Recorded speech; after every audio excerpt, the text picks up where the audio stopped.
Friends, Virat Kohli టీమిండియాలో ఒక గొప్ప player గా తన జీవితంలో ఎన్నో కష్టాలు పడి ఈ స్థాయికి ఎదిగాడు. చాలా చిన్న స్థాయి జీవితం నుంచి మొదలుపెట్టి ఈ రోజున భారతదేశంలోనే నెంబర్ 1 క్రికెటర్ గా ఎదిగాడు. తన తండ్రి మరణించిన రోజే ఆటపై ఎంత ప్రేమ ఉందో చూపించాడు. దేశానికి సేవ చేయాలనుకున్నాడు. ఆ రోజు ఆడిన ఆ ఒక్క మ్యాచ్ తో తన యొక్క కమిట్మెంట్, గొప్పతనం, ఉన్నత స్థాయికి వెళ్లాలనే తపన, తండ్రి చివరి కోరిక తీర్చడం చేసినటువంటి వ్యక్తి రన్ మిషన్ విరాట్ కోహ్లీ. చిన్నప్పటి నుంచి జీవితంలో ఎన్నో కష్టాలు ఎదుర్కొని, ఎన్నో ఆర్థిక ఇబ్బందులు ఎదుర్కొని అన్నిటిని అధిగమించి ఈ రోజున కింగ్ కోహ్లీ అనే స్థాయికి ఎదిగాడు. భారతదేశ క్రికెట్ చరిత్రలోనే సరికొత్త రికార్డులు సాధించాడు.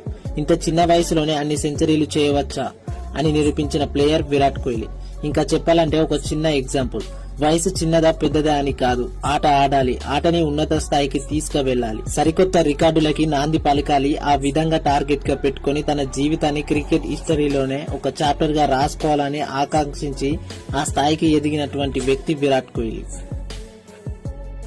టీమిండియా స్టార్ విరాట్ కోహ్లీ చరిత్ర సృష్టించారు. బంగ్లాతో జరిగిన రెండో టెస్ట్ లో 27,000 పరుగుల మైలురాయిని చేరుకున్నారు. అన్ని ఫార్మాట్ లో కలిపి సచిన్ టెండూల్కర్ 623 ఇన్నింగ్స్ లలో ఈ ఘనత సాధించగా, విరాట్ కోహ్లీ 594 ఇన్నింగ్స్ లలోనే ఆ మార్కును చేరుకున్నారు. క్రికెట్ చరిత్రలో ఇంత వేగంగా ఈ ఘనత సాధించింది విరాట్ ఒక్కరే. సచిన్ కోహ్లీతో పాటు ఈ రీకీ పాంటింగ్, సంగక్కర కూడా 27,000 పరుగుల మైలురాయిని దాటారు. ఫ్రెండ్స్, మరి మీరు కూడా విరాట్ కోహ్లీ ఫ్యాన్ అయితే ఖచ్చితంగా సబ్స్క్రైబ్ చేసుకోండి. మరిన్ని ఐపీఎల్ అప్డేట్స్ కోసం మన ఛానల్ ని సబ్స్క్రైబ్ చేసుకోండి.